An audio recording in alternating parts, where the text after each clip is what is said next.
সংঘাত হবে, নিজেদের মধ্যে কেন যুদ্ধ হবে? আমাদের তারুণ্যের অহংকার ভারপ্রাপ্ত চেয়ারম্যান জনাব তারেক রহমানের সঙ্গে আমরা দেখা করতে গেছিলাম বা স্কাইপিতে আমরা ভিডিও কনফারেন্সে ছিলাম। ওখানে যাওয়ার আগেও আমি হেজাব করে গেছি, কারণ কখন কোথা থেকে একটা বিপদ ঘটে যাবে এটা বলা যাবে না, এই আশঙ্কাটা তো অলওয়েজ ছিল। আর সেখান থেকে আবার কথা বলে শেষ করে বের হওয়ার সময় আবারও হেজাব করে ওখান থেকে বের হয়েছি। দিনগুলো যতটা কষ্টের ছিল, আর ওই কষ্ট পেয়ে আমরা যখন 5ই আগস্ট পেলাম তখন আমরা একটা ভালো, ওই কষ্টটা সার্থক হয়েছে আমি মনে করি। বান্ডেল থাকলে প্রতি সেনমানিতে টাকা বাঁচবে।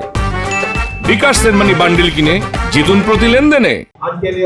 সেই থেকে ওই দিনগুলো থেকে আজকের দিনগুলোতে আমরা অনেক ভালো আছি, অনেক ভালোভাবে চলতে পারতেছি, মনের মতো কাজ করতে পারতেছি। ইভেন আমরা শুধু তাই নয়, আমাদের ভারপ্রাপ্ত চেয়ারম্যান জনাব তারেক রহমান স্যারের ইনস্ট্রাকশনে কাজ করতেছি, 31 দফা নিয়েও কাজ চলছে এবং সামনে আরও কাজ করব। আমরা মানুষের পাশে আছি, মানুষের পাশে থাকতে চাই এবং মানুষকে আমাদের পাশে রাখতে চাই। ধন্যবাদ। আচ্ছা, বেশি আমি মানে বলতে চাই এটা যে নিজেদের মধ্যে কেন সংঘাত হবে, নিজেদের মধ্যে কেন যুদ্ধ হবে? কারণ যেই যুদ্ধ করে আমরা নতুন দেশ স্বাধীন করেছি বা নতুন দেশে আমরা ফিরে এসেছি, সেই যুদ্ধ কেন এখনো মানুষের মধ্যে আছে?